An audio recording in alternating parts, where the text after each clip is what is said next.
Hi, my name is Suitin Taigai, and I build modular synthesizers under the name STG Sound Labs, and also host KnobCon, the world's only synthesizer convention. I met Tom Oberheim in 2012 at the Winter NAMM convention, which was the first one I attended.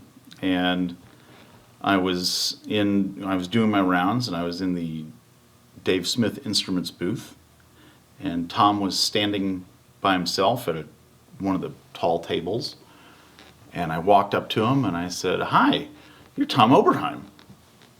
My name's Suitin Taigai. I build synthesizers." And he's like, "That's great. Do you want to see what I'm working on right now?" And I said, "Absolutely."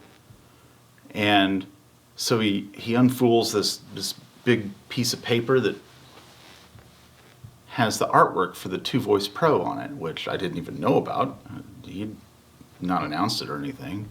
He was just delighted to be able to talk about what he was working on with somebody that would appreciate it.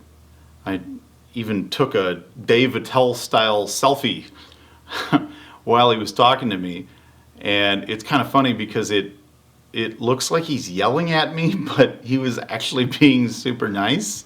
I just happened to snap the photo at that point, whatever. Anyway, afterwards I would see him at shows and events, and like Moogfest 2014 he was at, and when he was getting ready to do his talk, he was kind of sitting in a chair about 5 feet away from me, like next to my display. And then 2015 NAMM, I believe, I was down the aisle from him. It was 2015 or 2016, I can't remember. Anyway, it doesn't matter.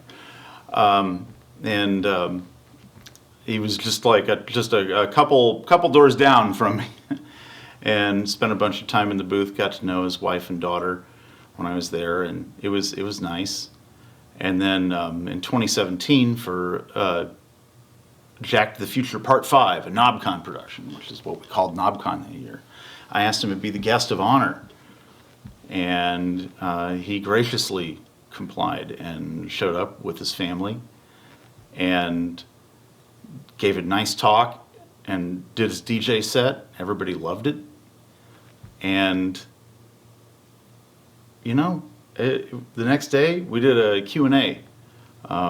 People got to ask him questions about stuff. I remember one of my friends asked him if the OB8 needed to be that big, because you could fit like a whole other keyboard on the inside of it. And he said, "Well, no, that's just the size it needed to be." And at the end of the Q&A, I remember him being so happy with the experience. He made this gesture and he said, "On with KnobCon." He felt that it was a really cool event. And that kind of approval means a lot to somebody like me, and where I'm from. And anyway, it's been nice since then, like he's, keeps in contact. And in February after NAMM this year, I drove up to San Francisco and had meals with the whole Oberheim family, and they've always been super nice to me. And the guy is a total sweetheart, and I'm really glad he's here. And I'm flattered to be a part of this website. So thank you very much for everything you've done.